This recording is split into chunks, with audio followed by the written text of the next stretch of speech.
I draw most of my support from my wife, and I turn to her, sometimes too much. And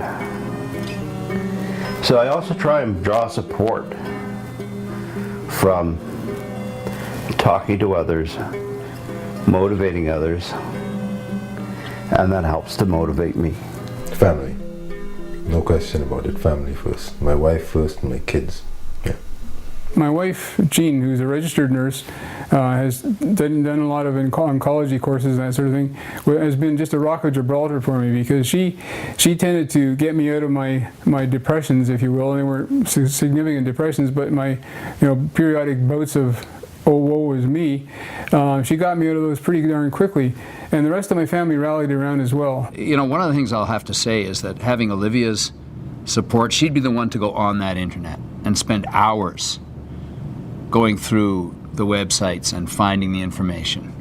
And I probably wouldn't have done that myself, but she would then tell me what she'd found. She created files that I could glance at. She'd highlighted things, because I was a bit distracted. And having somebody to help you do that is a huge blessing. I think you've got to bring your spouse in on it immediately. And I've heard this over and over again at the prostate support group, that men will not tell or share with their wives, and that's wrong. It's got to be a family affair, particularly between the two spouses. Whether you tell your aging parents, maybe you don't, because you need to worry them. Maybe you don't. Maybe you do. It's up to you. But it's we didn't in my case. I know after the treatment and after getting through and making sure that I was well on the way to recovering, my wife told me, she said, I was on tenterhooks for 6 weeks while you made your mind up. She said, I would have told the doctor then and there, take it out, but you wanted to research it, you wanted to find out about the other options, and she said it was very difficult for her to hang back and let me make the decision, and yet that's what she had to do. It was my decision. I had to make it my way. I was well informed by the people that were involved in my treatment. The urologist and the radiation oncologist and his assistant were very good at giving me, all the information they could about what to expect. My family doctor, the oncologist, and the oncologist's staff at Princess Margaret, they were all tremendous. They led me through the process and made it, I wouldn't say made it easy, but they made it a more pleasant experience. I got most of my support from the prostate group that I joined. That was the most meaningful support, because they were people that knew what they were talking about. I got support from my family, emotional support, absolutely. But they don't know anything about prostate cancer. So all they were giving me was basically love, right?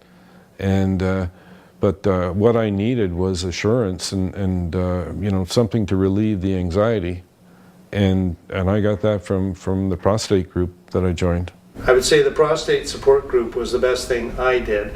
Joining up with other men who've been through this was the best thing that happened to me. And being able to sit with men in a room, have a cup of coffee and a cookie, and tell your story, and then hear what other men have to say. Very, very comforting.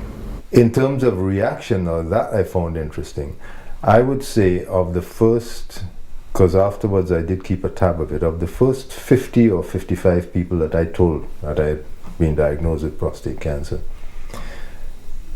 all but 2 came back with sympathy, which to me is the last thing someone who's diagnosed with cancer needs. It's normal, natural human reaction that you'll come back and say, oh, I'm sorry to hear. But just using the word sorry means sympathy. And when you're in that situation, we haven't been diagnosed with cancer, you don't want sympathy, you want hope. Another support was actually my church community. I'm not really a religious person, I would say, but definitely a spiritual person. So that came from my church community also. And I think that's the first time in the House of Commons where everyone has worn a common image, except, well, of course, it's done at Remembrance Day.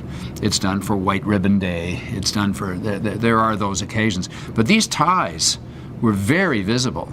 And you looked up and down this house, which is normally pretty raucous. And there's a lot of mudslinging going on. I call it mud wrestling. And I'm not any good at mud wrestling, and I don't think we should be doing it in the House of Commons.